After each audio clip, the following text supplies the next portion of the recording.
Welcome to சைவ சமையலறை. இன்னைக்கு நம்ம சூப்பரான ஒரு ரெசிபியை பார்க்க போகிறது சுக்கு மல்லி காஃபி.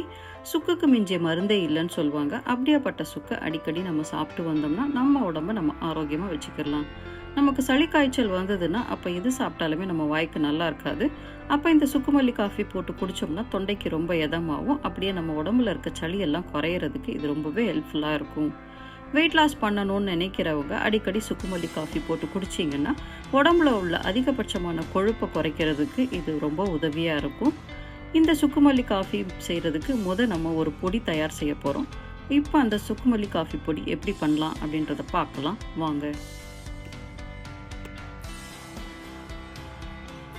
இந்த சுக்கு மல்லி காஃபி பொடி செய்கிறதுக்கு அடுப்பை பற்ற வச்சு ஒரு பேன் வச்சுட்டு இதில் 250 கிராம் மல்லி சேர்த்துக்கலாம். இதை தனியான்னு கூட சொல்லுவாங்க. அடுப்பு தீ சிம்மில் வச்சுட்டு இந்த தனியாவை நல்ல கமகமன்னு வாசனை வர வரைக்கும் வறுத்துக்கலாம். கருக விட்டக்கூடாது. பார்த்தீங்கன்னா இப்போ தனியா நல்லா வறுப்பட்டிருக்கு, நல்லா வாசனையும் வருது. இந்த வறுத்த பொருளெல்லாம் சேர்க்கறதுக்காக தனியாக ஒரு பிளேட் எடுத்து வச்சுருக்கேன். அதில் இதை மாற்றிக்கிடலாம்.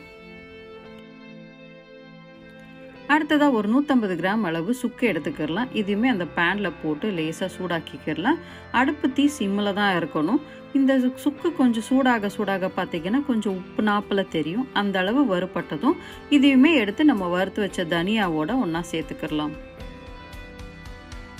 அடுத்தது அந்த பேன் அடுப்பில் வச்சுட்டு ஒரு 15 கிராம் அளவு பச்சை ஏலக்காய் எடுத்துக்கிடலாம். இதையுமே லேசாக சூடு பண்ணிக்கிடலாம். இந்த ஏலக்காவும் பார்த்தீங்கன்னா நல்லா சூடாக நல்லா உப்பு நாப்பில் வரும். அந்த அளவுக்கு உப்பி வந்ததும் இதையுமே எடுத்து நம்ம வறுத்து வச்ச பொருளோட ஒன்றா சேர்த்துக்கிடலாம். அதே பேனில் ஒரு 50 கிராம் அளவு மிளகு சேர்த்துக்கிடலாம். இந்த மிளகு லேசாக வறுப்பட்டதும் படப்படன்னு வெடிக்க ஆரம்பிக்கும். அது வெடிக்க ஆரம்பிக்கும் போல இது கூட 50 கிராம் அளவு ஜீரகத்தையும் சேர்த்துக்கிடலாம். இந்த ஜீரகம் நல்லா பொரிஞ்சு வர வரைக்கும் வறுத்துட்டு இதையுமே நம்ம வறுத்து வச்ச பொருளோட ஒன்றா சேர்த்துக்கிடலாம். இப்போ பார்த்தீங்கன்னா சுக்கு மல்லி காஃபிக்கு தேவையான எல்லா பொருளுமே நம்ம வறுத்தாச்சு. இதை நல்லா ஆற வச்சுட்டு ஆறிட்ட அப்புறமா நம்ம மிக்சி ஜாரில் போட்டு அரைக்க போகிறோம். அரைக்கிறதுக்கு முன்னாடி இந்த சுக்கை மட்டும் ஒரு கல் வச்சு தட்டிட்டு மிக்சி ஜாரில் போடுங்க. அப்போ தான் இந்த பொடி நல்லா நைஸாக அரைப்படும். இப்போ சுக்கு மல்லி காஃபி பொடி அரைச்சிட்டு வந்தாச்சு.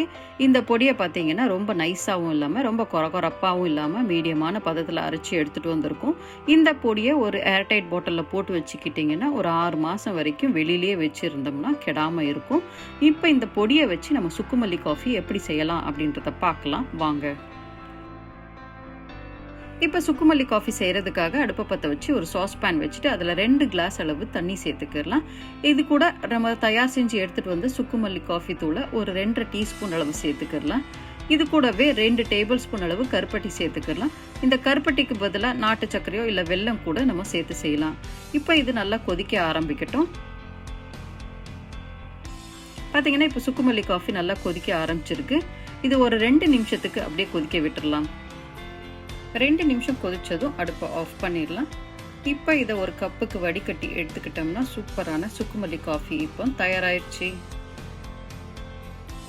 நம்ம இன்னைக்கு செஞ்ச இந்த சுக்கு மல்லி காஃபி ரெசிபியை நீங்களும் ட்ரை பண்ணி பாருங்கள். ட்ரை பண்ணிவிட்டு உங்களுக்கு எப்படி வந்தது அப்படின்றத கமெண்ட்ஸில் சொல்லுங்கள்.